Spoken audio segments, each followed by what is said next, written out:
they're stepping in saying, no, you can't do that. You're not going to do that. And they're on the scene, and they're the eyes, they're the ears for us. So we need y'all.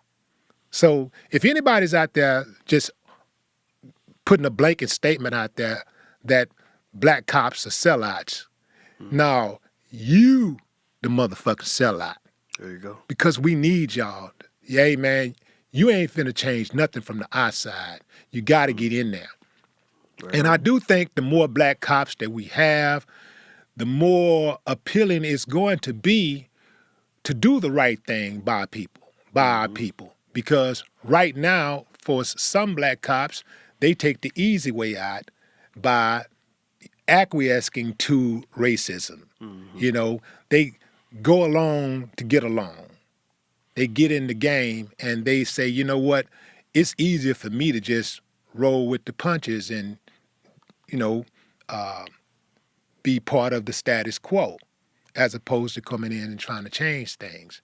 So we have to take away that incentive. If the more we take away the incentive for them to do the wrong thing, then all of those people that come in that's doing the right thing can have a better influence and impact on their decisions that they make when they're out there on the streets. Yeah. You know, with policing, if you ask me one thing that I observe that I think has to change is I don't think there should be any situation where the people policing the community don't have a stake in that community.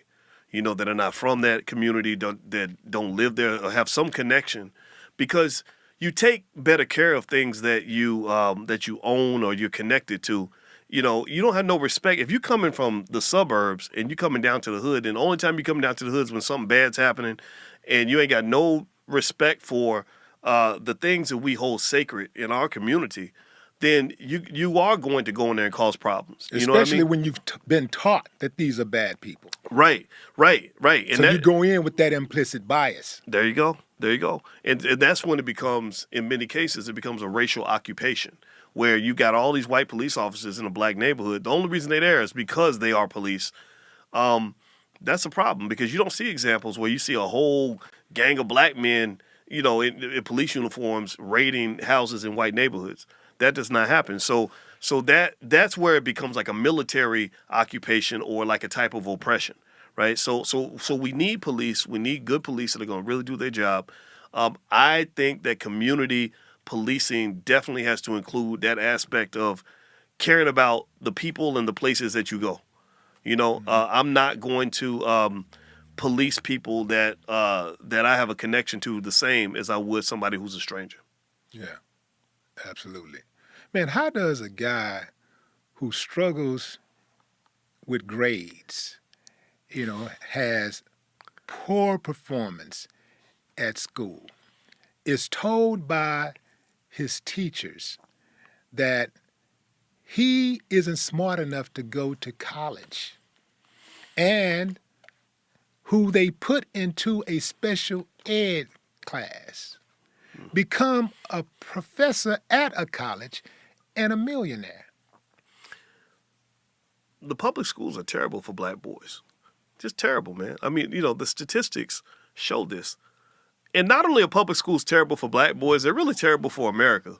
You know, the public schools were created as indoctrination factories to get you caught up in the whole go to college, go deep in debt, and then spend the rest of your life on the corporate plantation, almost like a sharecropper, working to pay off an impossible debt, right? That whole system is incredibly fucked up, right? But the capitalists that run society, they were like, okay, how do we get people? Most people are trained to be sheep. Studies show that 70 to 80% of all people will follow authority, even if they know the authority's wrong. You know, they'll just go along with the crowd, even if they know the crowd is wrong, right? So most people in America are not trained to be free thinkers. They're trained to be systematic thinkers, and public schools are part of that. That's what you don't think about this. You get rewarded for sitting down and shutting up. That's it.